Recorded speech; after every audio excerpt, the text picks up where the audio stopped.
The worst draft, I think, in NBA history. That's a big statement. I don't know if I believe it, but other than that, whatever that guy's name is, Wembanyama. Yeah, I'm not buying this draft, and I think the Pacers need to trade the living hell out of that pick and every pick and go get somebody that could play. I wish they would have gotten Bradley Beal. That would have been a nice fit. 7's a bad pick anyway. Tell me why. 7's really bad.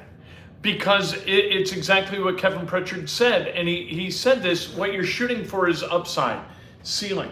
So you're going to crap out on guys like Moutier, and there have been a bunch in the last 10 years where 7's been absolute horseshit. And so deal out of it, get somebody who covets something and is willing to trust their own intellect and their own appraisal. You got 6 guys, 6 GMs who have passed over the guy that you've decided's got all this upside. Why are you so right? Well, I look at it a little bit differently. I get what you're saying. In football, you only draft Americans. There's a very small group of people. Think about this. Think about all the different countries that are represented playing basketball at the professional level. There's a zillion of them. Think about all the different countries that are represented in the NBA. There's a bunch of them.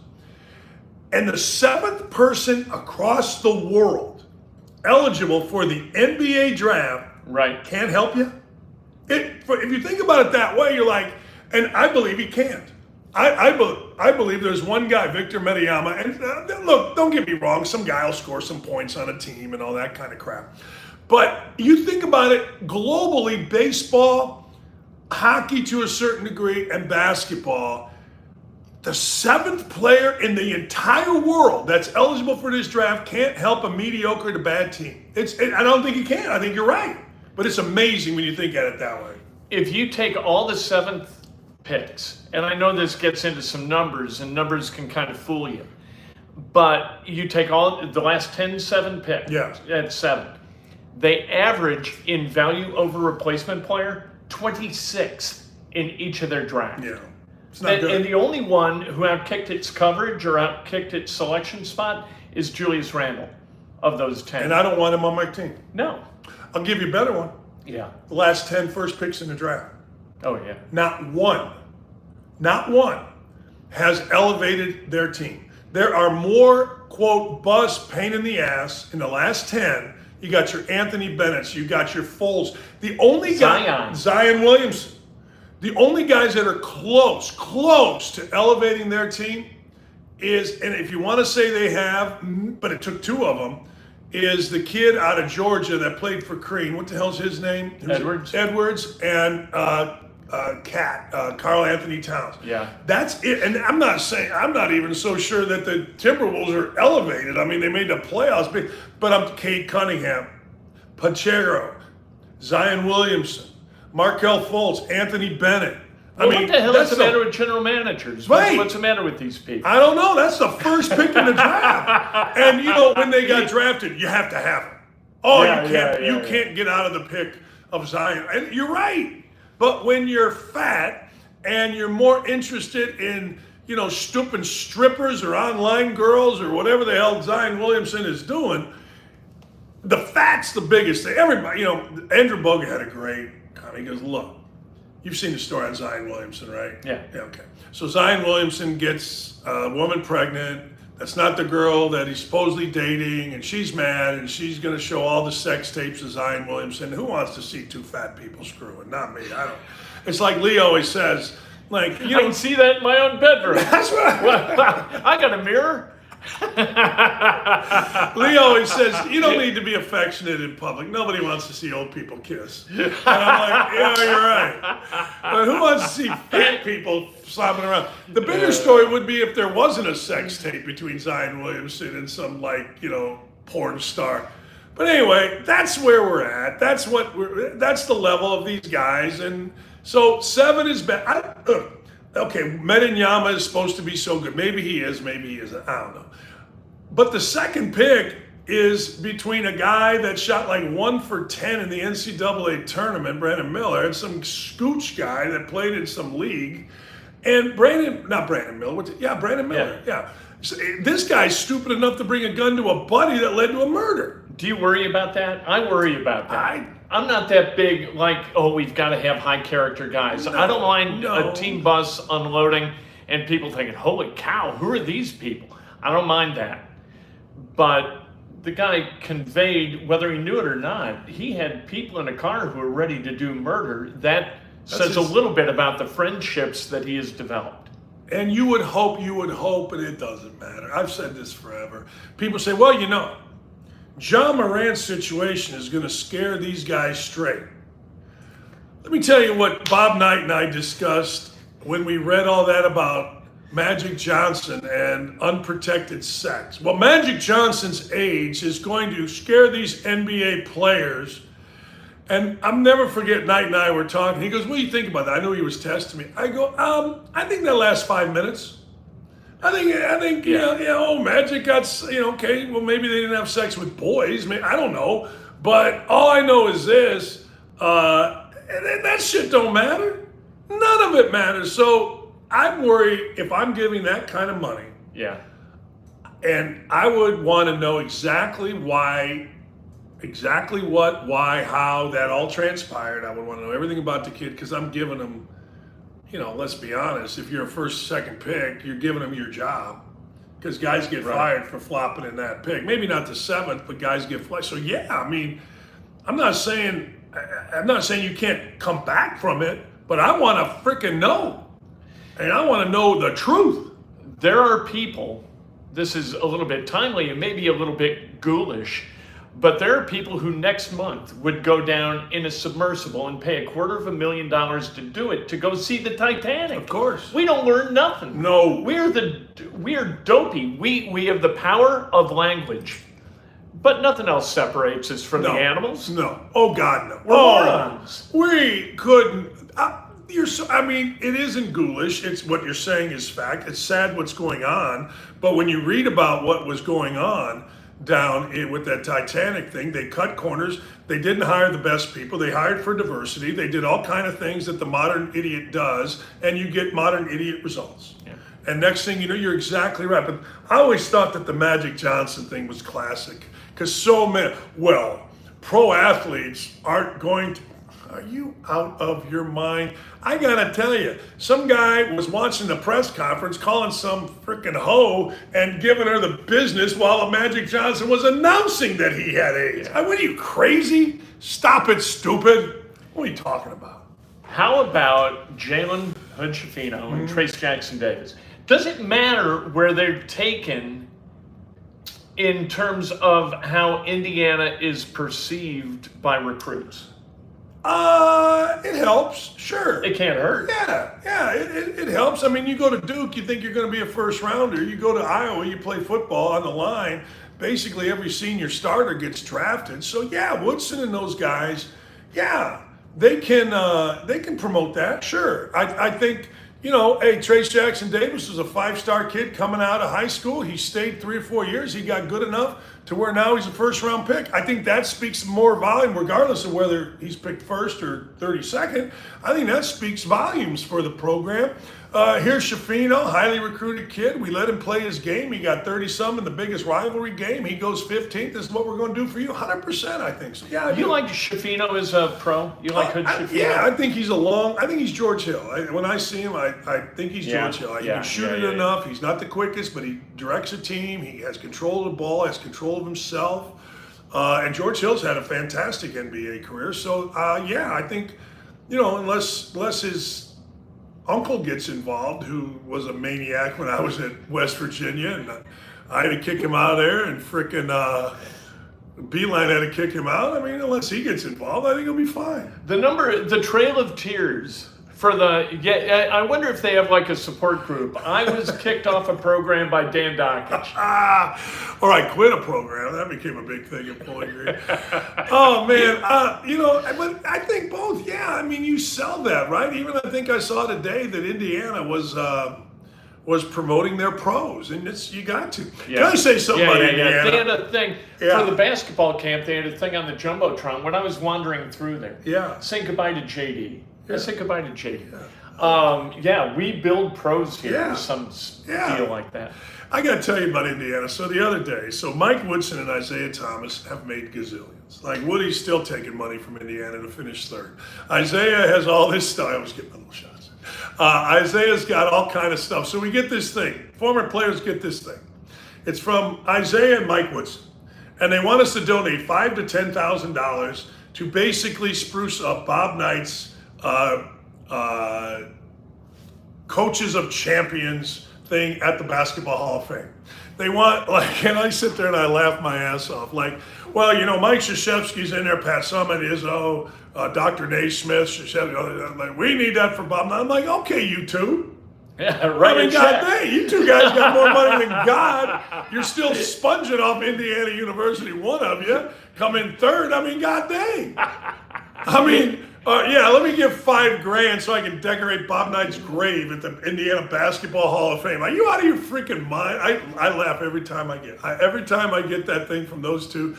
And I love Isaiah. I don't know Woodson, never really did, but I love Isaiah. But I just laugh, man. I just get a kick out of it. Chris Paul says that Isaiah is kind of the nexus point for getting him traded. 100%.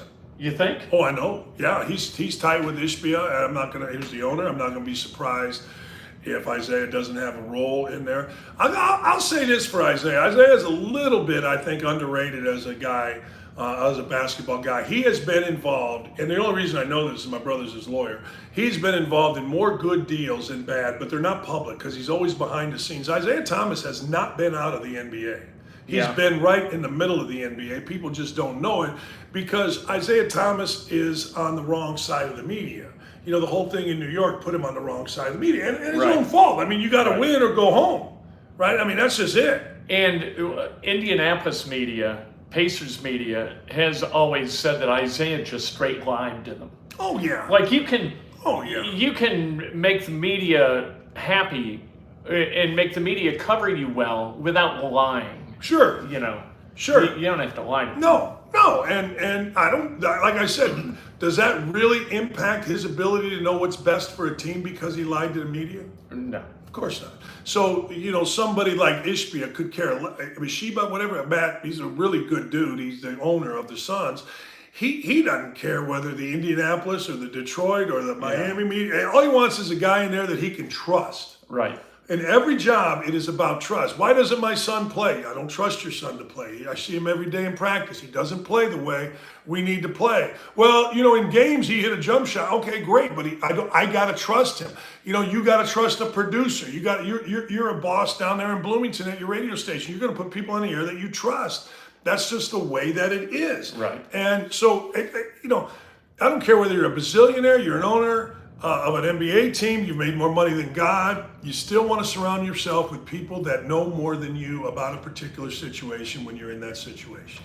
Being the smartest guy in the room is not stupid. Good. Not good. You're not the smartest guy in the room if you think you're the smartest guy in the room, because no smart guy would fill a room with dumber people than him. That's why I hang with you. It is. Look, this media stuff, Sterling's a genius. That's what it is. I am a moron. That and he has a head the size of mine so that we can kind of fit on the screen. But no, it's true. So, no, back to your original point. You know, I hope, I really got to liking Trayce Jackson-Davis. I didn't like him earlier. And I didn't like Yogi Ferrell earlier. I thought Yogi Ferrell was about himself. I thought both grew into incredible leaders for the program. And I hope he gets picked first because, you know, here's the deal. There's narratives about everybody. Okay, so the narrative about me is you get fired from every job. Okay, fine. The narrative on Trayce Jackson-Davis is I want him to be known as a first-round pick. That's what I want him to be known. I want him to be known as a first-round pick. I want him to be able to say, you know what, out of Indianapolis, out of Indiana, my school, your school, as a first-round pick. I think that'd be good. And I think he deserves that. It's not a privilege. It's not a right. Because you played hard in Indiana and you grew up. It's not a right to the first round. Right. I would just like to see it, is what I'd like to see. And he can perform.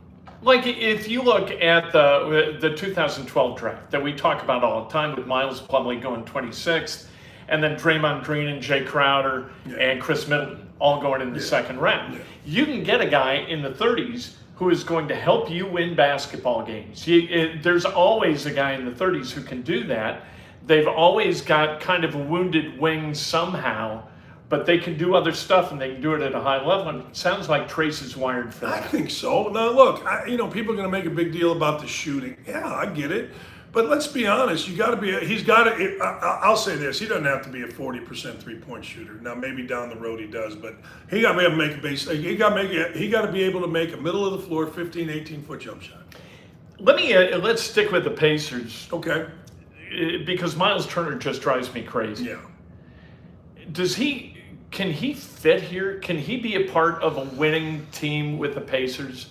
Or should they move off him finally and once and for all? Everybody thinks I'm nuts, but I think as a center he can. Really? I do. I think every time I watch him play, there are everybody thinks a layup is the easiest shot in basketball. You got to get a layup. Yeah. All right, okay. Well, Myles Turner on the block makes the game very easy for the Pacers. Myles Turner standing at the three-point line makes the game very difficult for the Pacers because his guy doesn't really have to play him. When's the last game, or has there ever been a stretch of 5-10 games where Myles Turner has won Pacers the majority of the games because of his three-point shooting? They keep sitting his ass out there. And people can talk about Mathurin and they can talk about Halliburton, they can talk about all these guys, but the truth of the matter is you need someone that's going to get you easy buckets. Like, I'll be honest with you. A ball screen for Steph Curry, a three-point is an easy bucket for the easy buckets come in different ways. Draymond Green in the middle of the floor, finding a guy here, there, down is an easy bucket for the boys. You got to find. I don't think Mathurin's shooting a three. I don't think Buddy Hield's shooting a three is an easy bucket for the Pacers. But I don't think Halliburton in transition, easy bucket for the Pacers. But in half-court offense, I'm telling you, Myles Turner got better at it. He went on the block more and had a career year. I think he could be a winning player, not a championship player, not Jokic, but he could be a winning on a winning team if he was just strictly Myles. You're going to be a center. You're going to shoot threes on a pick and pop occasionally, but you're not going to stand your ass out there on the left wing thinking we're creating space. Is that a function of him trying to make money in the league where he's like, this is my role, I'm comfortable doing this because he wants to make threes, show he can make threes, and being a stretch 4 or 5 is where you can make money in the NBA? Or is this a coach who's fallen in love with that shot and wants to space the floor? Boyle and I used to talk about that. Well, what if the guy doesn't want to do it? Yeah. See, at this point in his career, he's made money. At this point in his career, and I always say this about guys, you come to a crossroads. What do you want to be? Do you want to be a winner or do you want to be a guy? Hey, if you want to be a guy, stand out there and shoot 30% from three and you hit a couple, everybody goes, see, we got a guy who's a stretch 4 that can shoot threes. Now your team hasn't won anything. Or you develop and you morph and go, wait a second. When I came into this league, I was 18 or 19. My waist was this big. My shoulders were this wide. Now I'm freaking huge. Now I'm comfortable down here. Now I can take a pounding. I've made the money. Let's be about winning. And so it should be, hey, look, coach, what do you want me to do? Coach Carlisle, you won in this league. What do you need me to do? Tell me what you need me to do in the summer. Tell me what you need me to do in the weight room. Tell me what you need to do in the preseason. Tell me what you need me to do on the court. That's what it should be. That's what the thing that happens, Kent, is people talk about on TV or radio, a player's really evolved, but they never say what it is. I've just told you what it is. Yeah. When you've been in a franchise for however long he's been here? Since 15. Okay, so he's been here 8 years. So when you've been in the franchise that long, let's be honest, you're the face of the franchise. You can talk about Halliburton and let him wave a flag, but to other NBA teams, that dude is the guy. We're so happy he stands there on the block. We're so happy Myles Turner's standing there as a 3. Now, maybe this time next year, Halliburton's the face of the deal. But to other NBA, and it's time for Myles Turner to either get the hell out of here or become a guy that is all about winning. It's 8 years into the league, 9 years into the league. How much more money do you need? How much more losing do you just accept? Right. And that's when guys evolve. This is a bad draft. Beyond Wembanyama, this is a less talented draft than we're used to. I think it's a terrible draft. I don't think, Brandon Miller's a good player. The kid from, I like the kid that made a bunch of shots, 6'8" kid. God damn, Hamilton, for UConn. I thought he's really good. If Pacers got him at 7, and I'm sure somebody's going to say, well, that's not a value pick. You can get him at 14. Maybe. But when I watch that kid play, I think to myself, all right, I don't know nothing about him, but he can play. What is the matter with picking somebody who can play instead of somebody who maybe will be able to play in 3 years? I'll tell you, Paul George. That's the Paul George was picked on the come. Yeah. He was picked as a futures pick, and it worked out really well for the Pacers, and they got him at a time. So that's your conundrum. Jalen Brunson is the opposite, right? I mean, that bothered me. I watched him work out. I talked to him, and I've watched him since he was a sixth grader because he played against my nephew in Chicago. I was like, take this guy. Yeah. And they took Aaron Holiday. I was like, what's the matter with you people? He can play. Aaron Holiday, I did his game when he had the best game, I think, of his career. It was an unbelievable game. Michigan was in the top 10. UCLA was in the top 10. Steve had it rolling. They had Ball, and they had Leaf, and they had all these guys. And the other big kid that the Pacers drafted, Bada something. Something. Yeah. And it was a high-level game. Michigan was great. And the best player in that game was Aaron Holiday. And I remember thinking to myself, I was talking to, who did it with us? I forget. I think it was Dave Fleming. I'm like, Dave, there are a lot of NBA guys out here, and the guy who won the MVP ain't an NBA player, and it was Holiday. Yeah. And now I was wrong. He's played in the league, and he's done well. But there's no chance that you're. But he's a guy. He's a guy. Right. You know, you're talking about the same guy, same position in Jalen Brunson, who won national championships. Yeah. Who's won every single thing there is to win every single time he's put on a jockstrap. And look what he's doing. And he's a guy who comes from hereditarily. Yeah. This guy can play. Basketball's been his life since he was in the womb. It's a great story on his dad, though. You know, Jalen Brunson was going to go to Temple, where his dad played. In fact, Leary and Sharon Wilkerson and Bailey and Ellen Henderson, we beat Aaron McKee, Rick Brunson, and Eddie Jones in Washington, D.C. in the round of 32. So I've always followed Brunson. So Brunson's dad, Rick, he is going to go to Temple. He liked massages. He liked massages with full release. He apparently had a problem with a full release masseuse. And they're like, who is this guy? Rick Brunson signed up under the name of Patrick Ewing at the massage parlor in Chicago. It's like 9 years ago. It became a big scandal. Rick Brunson lost his job at Temple. Now he's in the NBA. But so that changed the course of college basketball. A little full release massage, and Rick Brunson's alias is Patrick Ewing. Where else are you locally getting this stuff, people? That's why you tune in. No place. I'm just sorry. Like Jalen Brunson isn't down at Cambridge Fieldhouse now, so I can't ask him about that as we talk. You can look it up. You can Google it. It is there. It changed college basketball. I mean, it just did, because Temple had pretty good teams during those years, but you had Jalen Brunson to that. Villanova had pretty good teams that year. They added Jalen Brunson. They're national champions. Yeah. I mean, a little full release massage changes decisions. It's all about decision making. That's a true story. You can look that bad boy that's up. really fun. Where else you getting that, Sean Black? Nowhere. Kidding me? You like the direction of Indiana, right? Yes. He's got it moving in the right direction. We feel good about Indiana.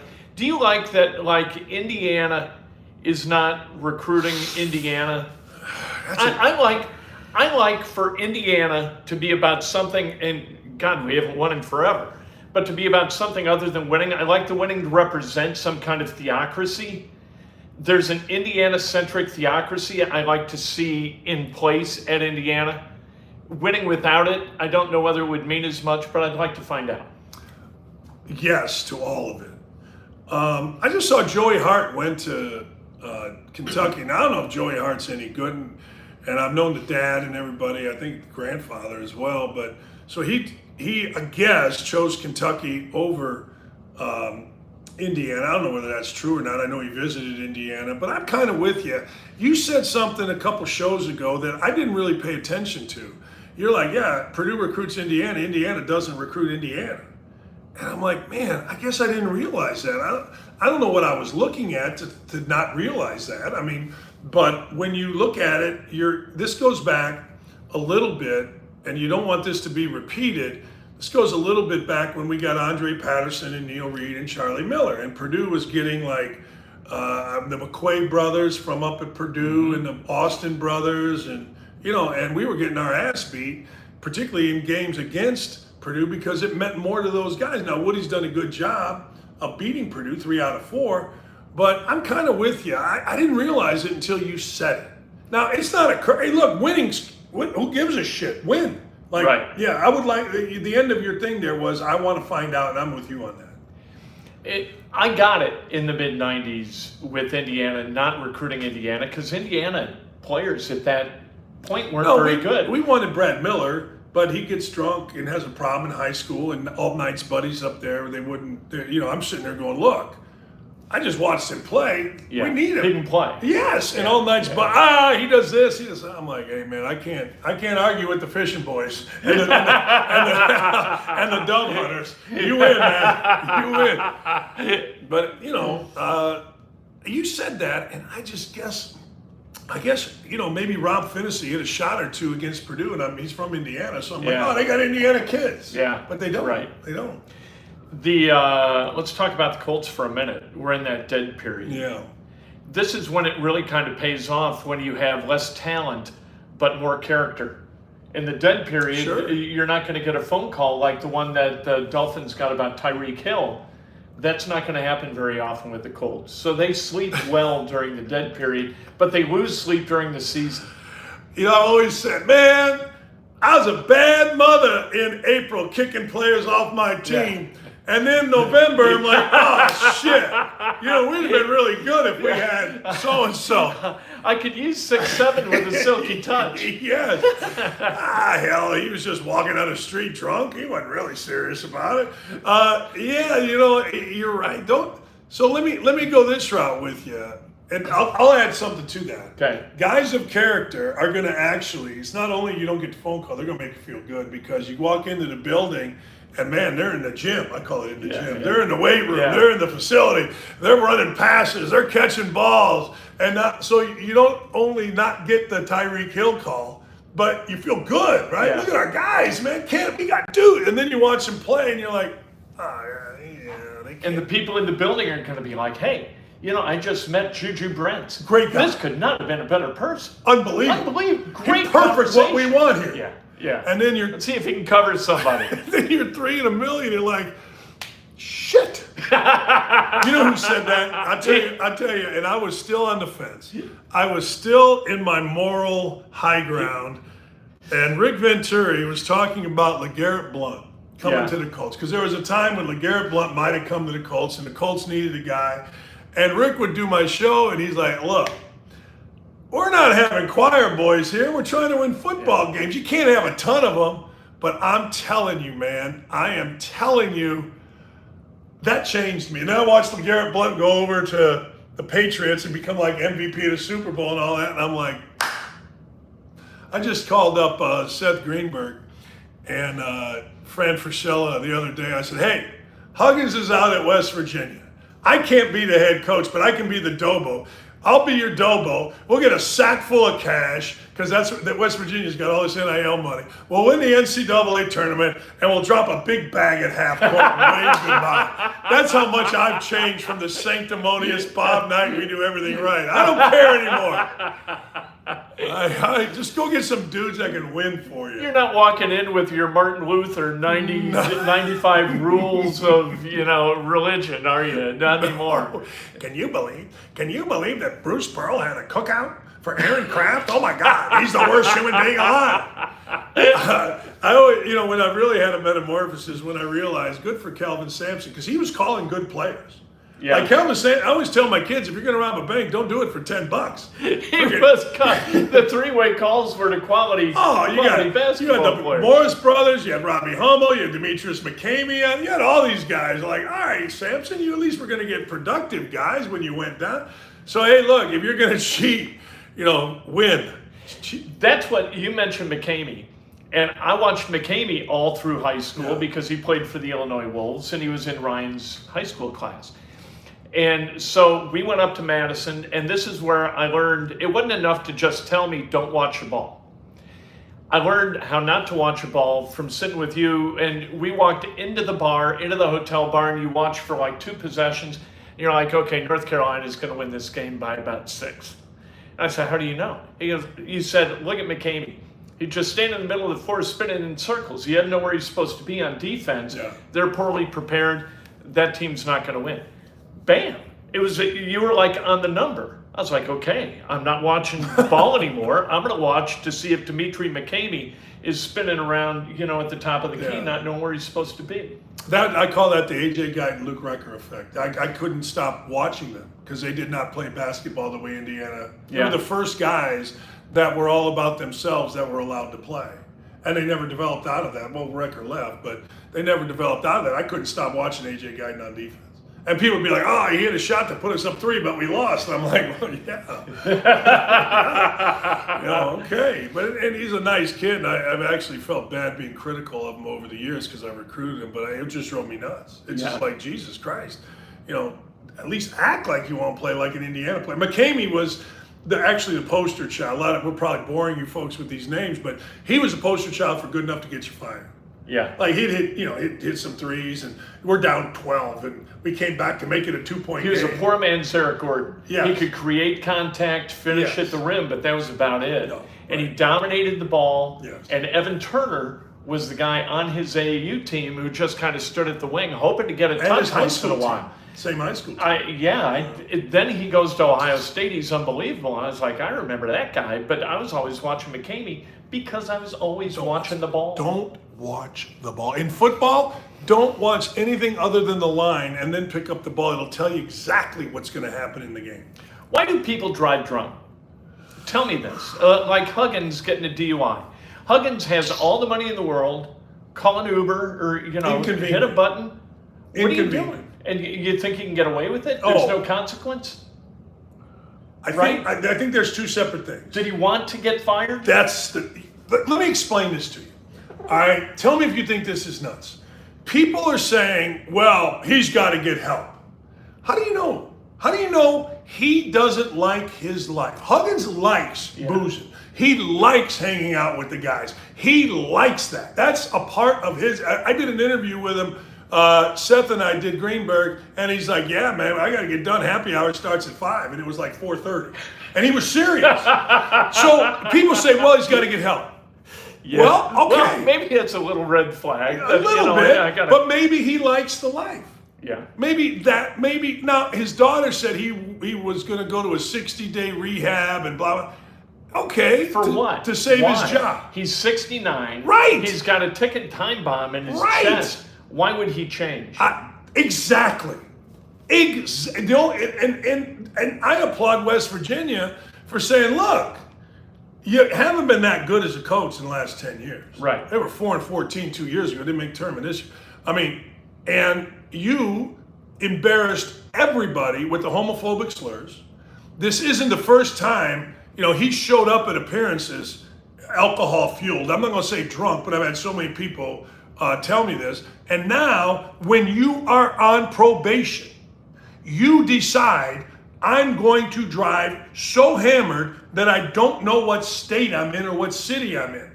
That is, and I didn't think what Knight did was egregious, grabbing the kid, but Indiana said, we need no more. You're out of real estate here. Right. No more incidents, no more problems. Put your hands in your pocket, put your head down, walk to your office, recruit, do your job. And you just, I used to tell Knight this because he would always rip on Clarence Donovan. He made Clarence, and I'm a coach. Clarence got an ego too. Clarence is a successful dude. Yeah. You think you're getting over on him, and you did today. At some point, you walk to the cliff and you fall off. There's no more real estate, brother. Yeah. And so for Huggins' family, look, I remember, you and I talked about this off air, and you remember this.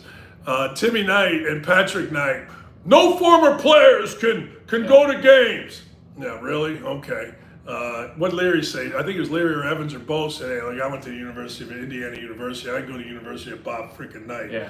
And I always got a kick out of that because Buckner and, I'm not going to an Indiana game. Well, wait a second here. I was told by Jimmy Cruz and Knight that Indiana basketball is a lifetime proposition, not just a 4-year proposition. So was it only a lifetime proposition when Bob Knight was the head coach? Right.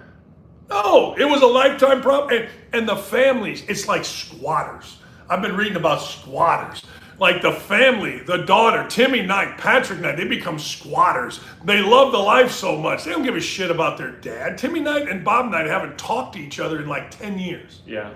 So they don't care about, they care about the dad, the coach. Timmy Knight was taking all of our gear. He showed it to me. All of our gear as a player, putting it in his garage and then selling it as his own. We had the Attorney General's office. Did I ever tell you this? Yeah. We had the state of Indiana Attorney General's office show up unannounced in our office. I remember sitting there and I could see the door and here comes 3 dudes in suits and they're serious. Yeah. And they walked up to Marianne Davis and they said, we need to see Bob Knight right now, and flashed the badge. And she tried to give the bullshit, no, right now. So Knight showed up right now. And Knight started out with all of his bullshit, like, blah, blah, blah, and nobody laughed. Yeah. This, Peyton Manning says the, everyone's laughing. Yeah, right. Katie in his heyday says the, oh, God dang, that's so funny, Gene. Bob Knight. Nobody laughed.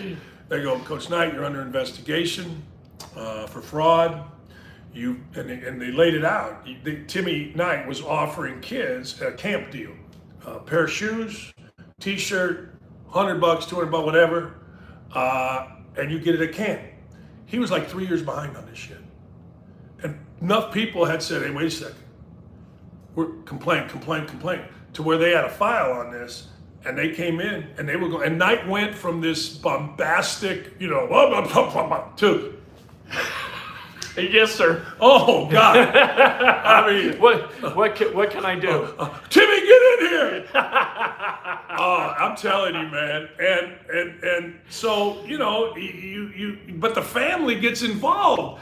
And they love it. Yeah. And so the daughter of Huggins' daughter's calling.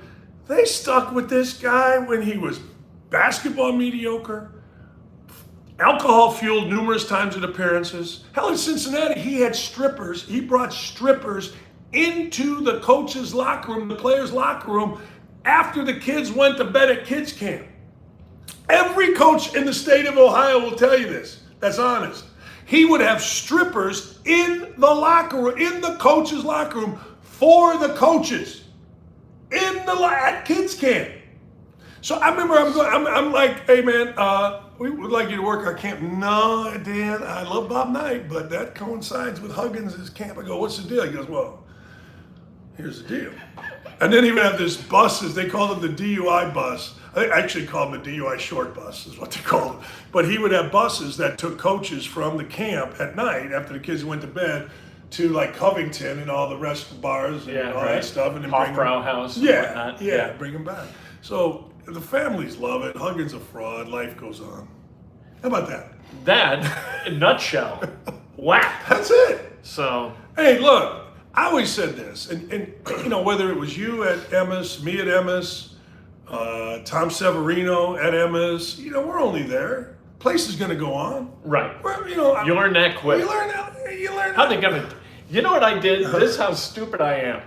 So Entercom gets sold to Cumulus, and they didn't onboard like 13 of the people, and I was one of them. And it's 2:45, and we have this meeting. My show's at 3. And it's, we're not going to onboard you, you're out.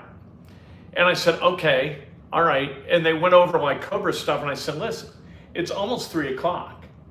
What are we going to do on the radio station? I'm supposed to be on, and I don't know. And they were like, that's very sweet of you. It was like I was a 5th grader. Very sweet of you. Very nice to bring that up, but we're good. It's going to be okay. Okay. You really don't need me. You don't need me like with 5 minutes notice. No. You don't need me. No. And that's the way it is. Yeah. It's not a family. No. They try to portray things as though it's familial. It's not. No. You're there at their pleasure. Yeah, and at their leisure. And when you're gone, and the relationships change and off you go. I always say this about coaching. People go, oh my God, I can't believe they fired him. Who's the next coach? Yeah. Oh, I can't sleep tonight. Bobby Knight's gone. I can't imagine. Who do you think they'll hire? Mike Davis going to get the job? David? Yeah. John Treeler. Yeah, I mean, it's like, it's automatic, and it's the sooner you recognize We turn the that, page quick. Oh, God, yeah. As soon as you recognize that, the better you'll be. How are they going to survive? I had guys after I left Radio 1, I don't know how they're going to survive. I do. They're going to push the button, the station is going to be on, and someone's going to be talking. That's it. But the transactional part of that is who's going to be listening. And who's going to be paying to listen. You said something the other day. You're so wise. You said something the other day. I just saw The Athletic, who just let off a bunch of people, is now selling subscriptions for $1 a month. There you go. And I'm sitting there thinking what you said. I'm going to pay, I wouldn't even pay $12 to listen. You said $75 to read the ramblings of some guy named James Boyd tell me about the Colts.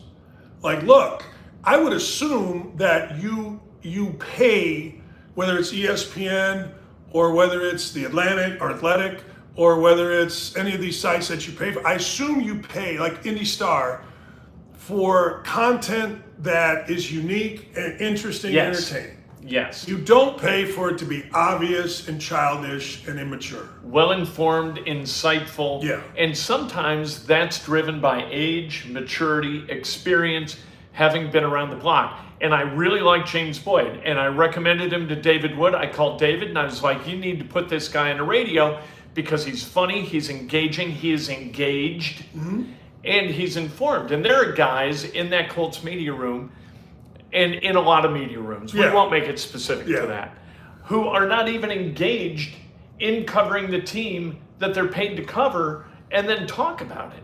James is. James tries to understand. He asks great questions in the room of other media guys that elapse. He's going to figure out that they don't know any more than him. He's going to get there. Yeah. But like what? Like Kravitz would bring some kind of heft. Kravitz had been around the block. He's a good listener. So if he talked to you, he would listen to what you said. He would incorporate some of that insight into his work. That's a good thing. But what you can't do is have no insight whatsoever, no adherence to your craft, no management toward building craft, and it's just like, and I'm supposed to sit on the other end and listen to that shit? And pay for it. No, thank you. And pay for it. Right. That's where I've always thought, man, I want to give people something they can't get on the pay sites. And that's what you did. Yeah. But that's important because I listen to this, and again, I'm always all over Holder, but I'm sitting there going, if I'm going to pay for something, then I want you to tell me something. Yeah. I want you. Or even if there's not payment, even if it's free, Right, even if it's just in the car and you're listening to the radio. Yeah. I want something out of this person. No. You know what I got yesterday, and I'm not going to get specific about names, but somebody's filling in for somebody. And so it starts a segment. I pop over because I'm driving back from Bloomington. I'm like, what the hell? He says, coming out of a break, everybody listens through the break to see what's going to be delivered on the other end, right? And he said, I don't know if this is of interest to anybody, but here's what I've been doing. Here's what I normally do. Here's my real job. Yeah. I do these things on the side. I don't know if that's of interest to anybody. If you start your segment in a sentence saying, I don't know if this is any interest to anybody, talk about red flags. Yeah. You got a problem and you haven't been taught your craft as a radio host. What do you need to do when you start a segment? Oh, you just go, man. You go strong. Look, I know who you're talking about, and that guy actually was our boss, my boss, and replaced you at one point. Different guy. Okay. This is a different guy, but he does it. Oh. That guy talks about the bumper music all the time. Oh, what a great... Nobody gives a shit about the bumper music. Are you out of your mind? You're going to start a segment that way? Do you do this? All right, this is something I paid attention to. Like, the only thing I pay attention to on my show, basically, is what my bosses tell me and the YouTube numbers. YouTube drives everything, Twitter doesn't. I think we had this conversation. I looked at this the other day, just for the hell of it. I looked at, and I'm using 1070. Yeah. Or 1075. When normal YouTube numbers, when I was there, a big day, we'd get maybe 300 people listening. By the end of the show, it was close to 3,000. Normal day was closer to 1,500. Now I look all across the board. Morning, that's the best, about 1,200 a day. The afternoon slot, less than 500. John Slott was at 300 the other night, 400. Does that factor in modern media now? Well, it depends on what story you're presenting to upper management. Okay. Whether it should factor in, and it should be a victory somehow. But look, people don't want to watch a radio show. No, right. Right. So automatically you're kind of behind the eight ball. And I agree with that. And most people are watching or listening on their radio. If you were going to say to me, all right, so people understand this is maybe nerdy radio stuff, but people get mad, and even on our YouTube show, we can't spend segments talking about Purdue basketball. No. Unless they're in the NCAA tournament. We can't spend any time talking about Purdue or Indiana football. No. Unless they're winning big time. If we really wanted to do this show for you, we wouldn't talk about the Pacers except on draft night. If we really wanted a show that didn't care about the viewer and just cared about how many people are going to be on that little button right there that says how many are watching, we would only talk about Colts football and Indiana basketball. Correct. That's it. And every piece of research ever done in this town fortifies That's that why, thought. and I want to educate. And it's nothing against the Pacers. No, it's we like the Pacers. I'll talk about the Pacers all you want. Right. It's like people say, well, why do they always talk about LeBron on ESPN? Why was it always Brett Favre? Well, I'll tell you why. Because that's what people want. Play the hits. When I went to Bristol, first time I went, they gave an older guy who had been an original, gave me a tour. And he said, here's what we are. We're a research company that broadcasts sports stuff. That's what we do. Everything we do is driven by research. Greeny talks about what Greeny talks about because management says, Greeny, talk about this. This grades highly. And Greeny understands that's how the business works. Yeah. That's what you do. Yeah. You talk, look, 80% of sports media, the viewers, the listeners, it's driven by what? 10 or 20% is driven by who? If you get it twisted and you start to think you're the reason that everybody's listening, you personally, your show is going to go in the shitter about as quick as it possibly can. No, I agree. You're going to fall off that cliff. You really are. That's always, like, you don't need to be a genius to figure that out. But then you've got guys who insist on talking about themselves and bumper music and themselves outside the context of the topicality that they're kind of exploiting. So let me go back to the Colts. Yeah. All right. As we move towards training camp, I have been paying attention, for whatever the reason, to power rankings of rosters, and the Colts are no higher than 30th or 29th. Yeah. So let me ask you this question. Are the Colts going to surprise? Like, if you look at their offensive line, it's the highest paid line or whatever, close. It's been bad. But payment-wise, there's talent there. Yeah. First round-wise, there's talent there. Draft pick, you invested. You played the guy Raymond last year so he could play better this year, I assume. You know, Braden Smith, all that kind of stuff. Are the Colts going to be one of three things? Ultimate, great surprise team. A mediocre team, or, man, they're shittier than we even thought. I think that they're going to be a surprise team. And I'll give you one reason for it, and then one reason where I might be completely out of my mind. And that reason is, I don't know who's going to play in the defensive backfield. Who are these secondary guys? Who are going to be the cornerbacks? I don't know. Juju Brents, I haven't seen him play. Darius Rush, saw him a little bit in mini camp. The Jones guy, who was a 7th rounder, or a guy who couldn't get on the field last year, and I'm spacing the guy's name. He's kind of a veteran guy. At any rate, I don't know which of these guys can play. Isaiah Rodgers ain't answering that. This is not a good group of corners, at least on paper. The reason why I think they've got a chance to be better, it lies in their history. Since 1993, you've had 5 Colts teams that have won 4 or fewer games. In 4 of those instances, the years that followed, the Colts won 8, they won 13, they won 11, and they won 10. So the one time it went in the shitter was 97 and 98. They followed up at 3-13 with a 3-13. That's it. they've been really good the year after being bad. I don't know what that has to do with this group of guys. Nothing. Nobody was there for almost any of these other instances. I don't even know some are alive. Joe Stasiak was a starting guard for the first one of those in '93. So and I saw him play center a little bit. Well, and that didn't go well. Well, I love Joe. I do too. And Joe's situation is fine. Let's put it that way. Yeah. I wonder about this. To be a surprise team, it seems like every team in the NFL, quarterback, wide receiver, weapons, cornerback, pass rusher. Put them in any order you want after quarterback. Yeah. I don't see anything there unless all of a sudden Alec Pierce is going to become a stud. Yeah. Unless all of a sudden Granson is going to be a tight end or Woods is going to be a tight end. We just mentioned the corner situation and edge rusher. There's been a lot of capital in on the old edge rusher. So that's why I want to say, yes, I want to say, look, people are saying 4 wins, less than 6. I want to say, no, 8 to 10 maybe. I don't know, but I always say that. But when I look at it objectively, I'm just like, talk ourselves into I'm it. just like, I don't see the most valuable positions in the NFL being covered to have, oh man, all of a sudden, did you see how good so-and-so became? Maybe the rookie, wasn't it Downey? What's the rookie? Downs. Maybe he's a stud like T.Y. Hilton was with Andrew Luck the year that Grigson had the great draft.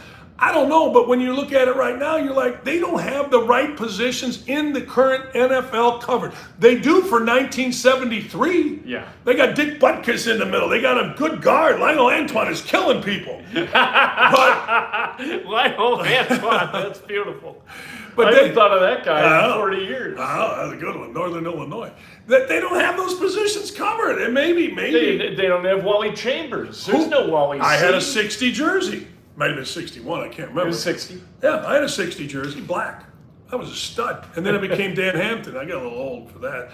But anyway, I just don't, I want to see it. I want to come on our show because we'll do a show, when football starts. We'll do it probably 2 times a week, and we'll be talking all about the Colts. And I hope I'm saying, man, yeah, hey, T.Y. Hilton Part 2. Yeah. Josh Downs or whatever. Yes. And Richardson's got to be a guy. He's got to play well as a rookie or it all falls apart. And let me ask you this. I wanted to get into this with you. Now, I want to ask fans this. Everybody talks about Richardson has to be a passer, and I agree with this. But you're not going to win the Super Bowl, okay? So for the team to get better, I think Richardson has to be a third down playmaker. He's got to be the guy that hits the swing pass. He's got to be a guy that reads it quickly, man-to-man coverage. Everybody's down the field, runs for a first down. He's got to be the guy that they ask, hey, look, just be smart with the ball. Don't turn it over doing something stupid on third down. A punt's a good thing. So I look at it like I don't care what anybody tells you, you're not getting the total package of Anthony Richardson this year. So be a really good third down decision maker player. Do it 5 or 6 times a game, and you can have a decent offense. It doesn't matter what you do on first and second down if you do it well on third. You know what I mean? That's the way I look at it. It's good. No. It's better to be 3rd and 4 than 3rd and 8. But I think you're 100% right. Put him in a position where he can succeed. And that, to me, it's like Steichen is graded by that and almost nothing else. I agree. Nothing else matters a damn. Somebody on here, Mill, I forget the last part of it, said, I'm okay with Richardson running for 200 yards. Look, I'm okay for Richardson running for 50 yards if they're all on third down. Yeah. Look, yards per first down it should be a stat. Like how many rushing yards per first down? Like how many yards does he rush and how many first downs do they accumulate? Yeah. It's a big deal. It is. And it's really what he does in the preseason is going to awe us because nobody's going to show them shit defensively. It's all going to be vanilla. It's all going to be like Matt Eberflus during the regular season. And we're going to face Matt Eberflus in the preseason. Right. And Richardson's going to look awesome. And then all of a sudden you're playing the Jaguars and they're showing zone but going man and showing man and going zone and switching this up and twisting here. They're going to confuse the living shit out of Anthony Richardson. And at that point, we're going to know what we got. Well, I think that I don't agree with the last thing you said. I don't think we know what we got until the end of the year. I think that it. No. I mean, yeah.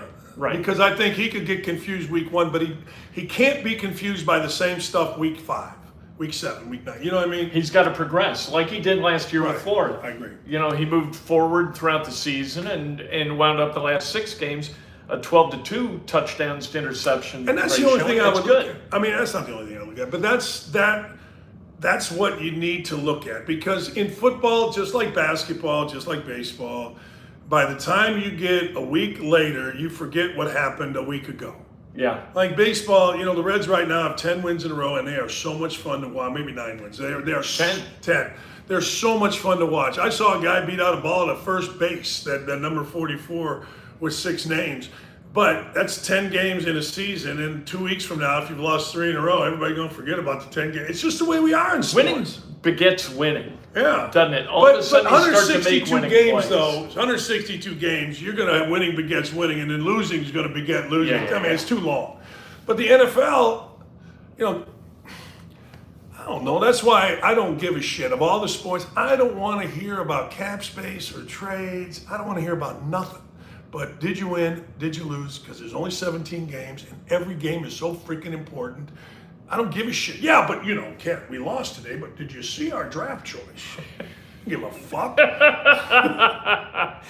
If you start to grade yourself based upon other metrics than winning and losing, you're going to get lost. I thought you did. I've said this with you before. I thought, hey, look, we're graduating every player. Hey, I raised $6 million for a new basketball facility. Yeah. Hey, wait a second here. I'm great to the women's sports. I'm awesome to the volleyball coach. I'll switch practice times with her. Kurt Miller's the coach of the LA deal. There's a big article on him. I helped him immensely.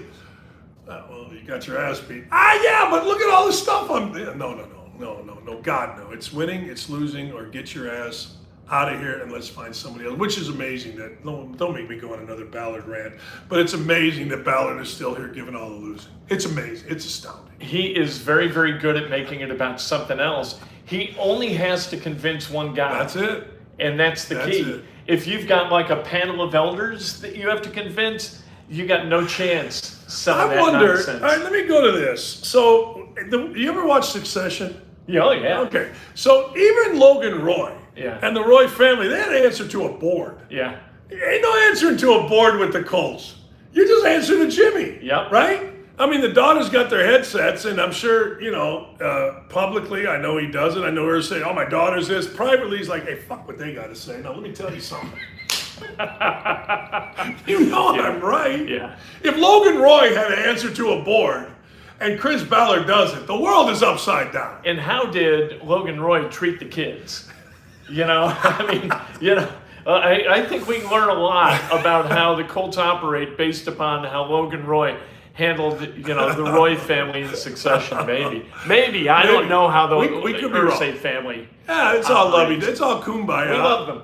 Oh, we love him. I love Jimmy Irsay. I got my little ball that he gave me somewhere. When's he going to come around for more cash and for a renovation for Lucas Oil Stadium? Man. It's coming. You don't think that they weren't paying attention to this latest renovation at Cambridge Fieldhouse?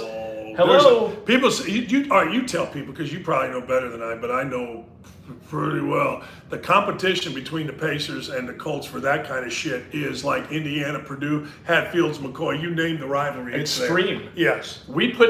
Tom did put together a meeting to try to get the Colts and the Pacers together, I think just to see if he could do it. And so we wound up with like Tom Zupancic and Rick Fusen and everybody from both teams, and they got together to try to channel resources toward one charitable deal. And it was like Sadat and Begin back in the day with Jimmy Carter. It was unbelievable. Anwar Sadat and Menachem Begin. Yeah. Well, those are some good. Yeah, people think, wow, this one happy family. They're only blocks away. Yeah. Oh, you made a great point, because when not only are you looking at Gainbridge and the renovation of Gainbridge, the practice facility across the street, the hotels that are going up over there, Yeah. and Jimmy Irsay's on the other side, and he's got frickin' the strip joint over here, the Red Garter. He's got a damn White Castle sitting right there that judges go get shot at, and he's got like the homeless underneath the trough in a bus station. He's like, hold on here. Yeah, time out, Time everybody. out. Now Boy, you're right. They're roping off Pan Am Plaza because they're going to build that hotel. I think that's Yeah. part of the whole deal. And then $750 million. Everybody's like, "Oh my God, $750 for a stadium?" Kroenke just spent $5 billion. Right. The Shad Khan down in Jacksonville is going to spend $2 of his own. He's getting another $1 billion from the city and from the state of Florida. Jimmy's going to want his, and he's right to go get it. Like, I'm not being critical of the Colts and No. Jimmy Irsay for wanting that money and wanting an upgrade to Lucas Oil Stadium. He deserves it. And the Indianapolis, we need the Colts. We desperately need the Yeah. Colts. It's hard though, and ultimately it doesn't matter, but it's hard to go ask people for more money, regardless if it's a city or people, when you're getting your ass beat. Oh yeah, It should matter because everything comes around. It's cyclical, and you got to think long term. I call it thinking beyond your dick, but it's just harder in the interim, in the short period. It's just hard to do. It is. And people who question whether Peyton Manning should have a statue out in front of Lucas Oil Stadium, please. there's no Lucas Oil Stadium without Peyton Manning. They're in LA. The Colts are the Los Angeles Colts, if not for Peyton Manning. Yeah, and well, Jimmy wouldn't do that. Whoa, his dad He did stood up at an owners meeting, Jimmy Irsay did, and said, "What do I have to do to move the Colts to Los Angeles? Tell me, what do I need to do?" There's a guy who we both know who was on the phone with Bart Peterson at the time and Jimmy Irsay constantly at all hours of the night. He would get calls from both guys. And putting that deal together required this intermediary, or it just doesn't get done. I mean, it was Jeff Smillian. What, how many people do we both know, for God's sake? Yeah, I was thinking Eddie White. No, but to your point, I go this route. Think about the power Jimmy Irsay had. Oh, yeah. Think about the suck he had. I mean, he had a city, a state, a region of the country by the nutsack. Yeah. And because, look, let's be honest, people of Indianapolis, all right, it's people in Indianapolis are here. People in LA are here. So you're pissed off Indianapolis because we moved over to LA. This whole international city is excited because you moved your team to LA. And I always go by, a lot of people only have to appease the group that's around them. Yeah, right. Right? And the group What the hell do they care? Like the Irsays give a damn about what Baltimore thinks anymore? Right. Bitch all you want, Baltimore, but hey, look, Indy loves us. Bitch all you want, Indy, but LA loves us. So, well, he would be hated in Indy. Really? Okay. That, I was in St. Louis when that whole deal kind of fell apart with Stan Kroenke and the city and the county and all these little municipalities, where people in St. Louis were like, "Oh, he'll never move. Kroenke's a Missourian." Like, Kroenke doesn't have $7 billion then because he's a Missourian. Right. You guys are completely misstating what his alignment and priorities are. They didn't get it. Oh, fuck. I'll give my brother credit here. My brother is renovating, He already started with a huge $300 million data center on the lake, and he's doing downtown Michigan City. And he's trying to do, and I go, "What are you doing?" He goes, "Well, we're from the area. I want to give back." And that is very, he ain't doing it for free. No. So, but I would say the driving force for my brother is, what is it, philanthropic? It's not really philanthropic. He likes the area and wants to be a part of it. But Well, he could make money anywhere. yeah. But he's making money here because it's... Yeah, and somebody might say, well, if he could make more in Louisville, would he do it there? I don't know, because I do believe that he is doing it because he's from.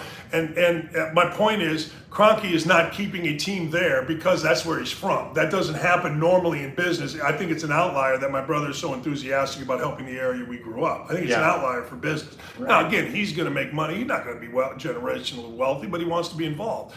And Kroenke was involved, had the team. They didn't give him what he wants, so he's a businessman. He's screw it, I'm leaving. And the only way you can make a decision based on something other than cash is if you're at the top of the pyramid. You can't be a middle manager and walk in and say, well, wait a minute. I really want to do it, even though we're not going to make as much money doing it in New Albany or in Louisville.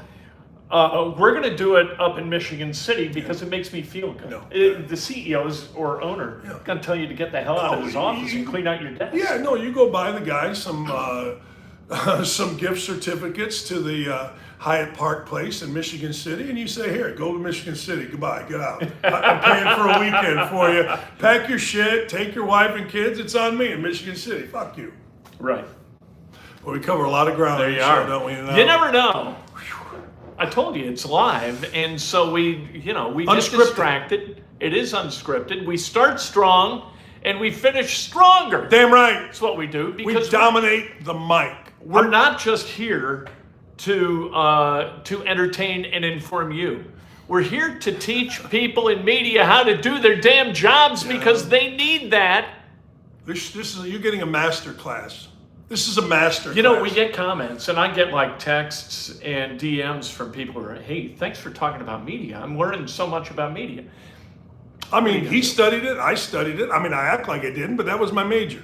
It has nothing to do with not getting through calculus with 3 different times I tried it with professors that didn't speak English. It has nothing to do with that.